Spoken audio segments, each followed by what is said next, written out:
ಹೋಳಿ ಹಬ್ಬದ ಪ್ರಯುಕ್ತ ನಗರದ ಶ್ರೀ ಚನ್ನಕೇಶವ ಸ್ವಾಮಿ ದೇವಾಲಯದ ಉತ್ತರ ದಿಕ್ಕಿನ ರಸ್ತೆಯ ಕಾಮನ ಮೂಲೆಯಲ್ಲಿ ಕಾಮದಹನ ಕಾರ್ಯಕ್ರಮವು ಸಹಸ್ರಾರು ಭಕ್ತರ ಸಮ್ಮುಖದಲ್ಲಿ ವಿಜೃಂಭಣೆಯಿಂದ ಜರುಗಿತು. ಚಿರುಮನೆಯಿಂದ ಸಂಪ್ರದಾಯಬದ್ಧವಾಗಿ ಆರಂಭಗೊಂಡ ಈ ಆಚರಣೆ ಭಕ್ತಿಭಾವದ ವಾತಾವರಣದಲ್ಲಿ ನೆರವೇರಿತು. ಕಾರ್ಯಕ್ರಮವನ್ನು ಉದ್ದೇಶಿಸಿ ಮಾತನಾಡಿದ ಅರ್ಚಕ ಸುಧೀಂದ್ರ ಆಚಾರ್, ಕಾಮದಹನ ಕೇವಲ ಆಡಂಬರ, ಮೋಜು ಮಸ್ತಿ ಅಥವಾ ಸಂಭ್ರಮಕ್ಕಾಗಿ ಆಚರಿಸುವ ಹಬ್ಬವಲ್ಲ. ಅದು ನಮ್ಮಲ್ಲಿರುವ ಅಹಂಕಾರ, ಕಾಮ, ಕ್ರೋಧಾದಿಗಳನ್ನು ಸಾಂಕೇತಿಕವಾಗಿ ದಹಿಸಿ ಸುಖ ಶಾಂತಿಯನ್ನು ಬರಮಾಡಿಕೊಳ್ಳುವ ಸಂಪ್ರದಾಯ. ವಸಂತ ಋತುವಿನ ಆಗಮನವನ್ನು ಸ್ವಾಗತಿಸುವ ಆಧ್ಯಾತ್ಮಿಕ ಹಬ್ಬವೇ ಕಾಮದಹನ ಎಂದು ತಿಳಿಸಿದರು. ಸಾವಿರಾರು ವರ್ಷಗಳಿಂದ ದೇವಾಲಯದ ಉತ್ತರ ಬೀದಿಯ ಕಾಮನ ಮೂಲೆಯಲ್ಲಿ ಈ ಪದ್ಧತಿ ನಿರಂತರವಾಗಿ ನಡೆಯುತ್ತಾ ಬಂದಿರುವುದು ವಿಶೇಷವೆಂದು ಅವರು ಹೇಳಿದರು.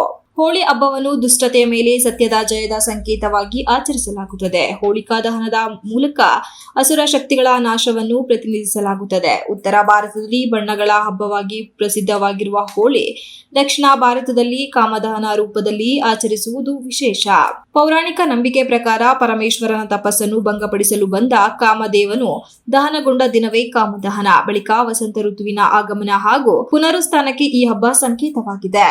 ಈ ಸಂದರ್ಭದಲ್ಲಿ ಕಾಮದಹನ ಸಮಿತಿಯ ಲಕ್ಷ್ಮೀಕಾಂತ್ ಚೌಡ, ಫಣೀಂದ್ರ, ಎಸ್ಬಿಐ ಮಂಜುನಾಥ್, ಕನ್ನಡ ಪ್ರೇಮಿ ತೀರ್ಥಂಕರ್, ಉದ್ಯಮಿ ಸಂತೋಷ್, ಸೌಮ್ಯ ಆನಂದ್, ಕಲಾವಿದ ರಾಮು, ಶ್ರೀ ರಾಘವೇಂದ್ರ ಯೋಗ ಶಿಬಿರದ ರಾಘವೇಂದ್ರ ಗುಪ್ತಾ, ಯೋಗೇಶ್, ವೃತ್ತ ನಿರೀಕ್ಷಕ ರೇವಣ್ಣ, ಪೊಲೀಸ್ ಸಿಬ್ಬಂದಿ ದೇವರಾಜ್ ಸೇರಿದಂತೆ ಹಲವರು ಉಪಸ್ಥಿತರಿದ್ದರು.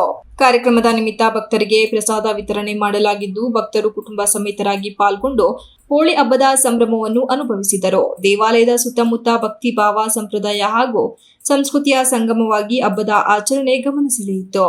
Ganesh, TV 46 news Kannada, Belur. You are watching TV 46 News Kannada.